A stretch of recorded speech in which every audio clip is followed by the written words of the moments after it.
Saudara-saudari yang terkasih dalam Yesus Kristus, kembali kita merenungkan bacaan Injil yang diambil dari Injil Lukas bab 12 ayat 35 sampai dengan 38. Sebelum merenungkan Injil ini, marilah kita berdoa. Dalam nama Bapa dan Putra dan Roh Kudus. Amin. Allah Bapa yang Maha Kasih, kami bersyukur atas rahmat penyertaan. Semoga Engkau memberkati kami, supaya kami dapat merenungkan sabda-Mu dengan penuh iman, harapan, dan kasih, sehingga apa yang kami dengarkan akan membuat kami untuk selalu bersyukur kepadamu dan mengerjakan karya-karya yang Engkau kehendaki demi Kristus Tuhan dan pengantara kami. Amin. Dalam nama Bapa dan Putra dan Roh Kudus. Amin. Bacaan Injil. Tuhan bersamamu dan bersama rohmu. Inilah Injil suci menurut Lukas. Dimuliakanlah Tuhan.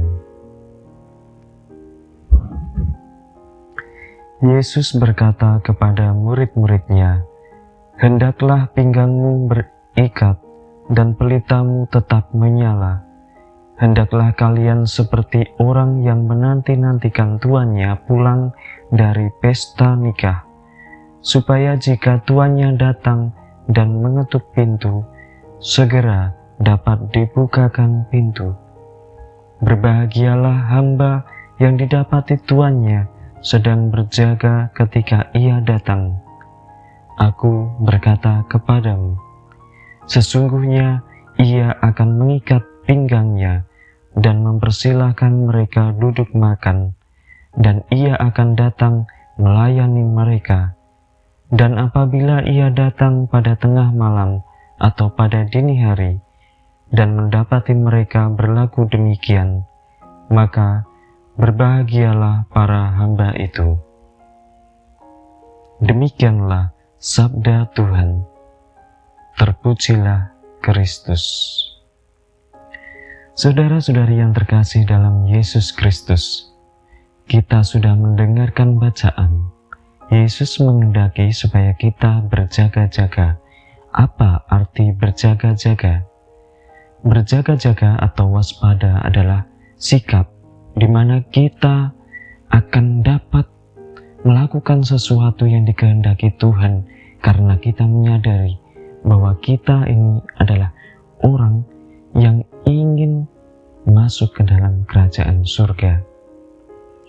Seperti penggambaran yang sudah kita dengarkan ini, bahwa kita harus berjaga-jaga supaya ketika Tuhan datang pada pesta pernikahan itu, Tuhan itu mendapati hambanya sedang melakukan tugasnya dengan baik. Seperti kita dalam hidup ini, ketika kita terus-menerus mengungkapkan kasih dengan ajaran yang diajarkan oleh Tuhan sendiri, kita akan berbahagia. Kebahagiaan itu akan kita dapatkan karena kita sudah melakukan apa yang dikehendaki Tuhan, yaitu melakukan kasih itu sendiri. Maka Yesus menegaskan kepada kita sebagai murid Kristus apa yang harus kita lakukan. Kita mempunyai berbagai pekerjaan kita masing-masing. Tentunya dalam pekerjaan itu kita lakukan pekerjaan dengan penuh keterbukaan, kerendahan hati, dan juga terbuka kepada Tuhan, serta melakukan kasih kepada sesama. Sehingga ketika kita bekerja, kita tidak mudah membenci teman-teman kita yang ada di dalam tempat kerja itu, tapi kita mengasihi mereka dengan melakukan perbuatan-perbuatan dan tindakan yang jujur. Kita melakukan tugas itu dengan penuh baik. Juga kita yang ada di dalam pekerjaan yang lain, kiranya melakukan hal yang jujur dan berbuat baik, serta bekerja sama. Ini adalah tindakan kasih yang Tuhan kehendaki, sehingga kita dalam hidup bermasyarakat juga kita melakukan tindakan kasih, maka Tuhan akan memberikan berkat kita, yaitu berkat kebahagiaan kekal di surga. Semoga saudara-saudari yang terkasih dalam Kristus, kita menjiwai hidup kita dengan penuh kasih.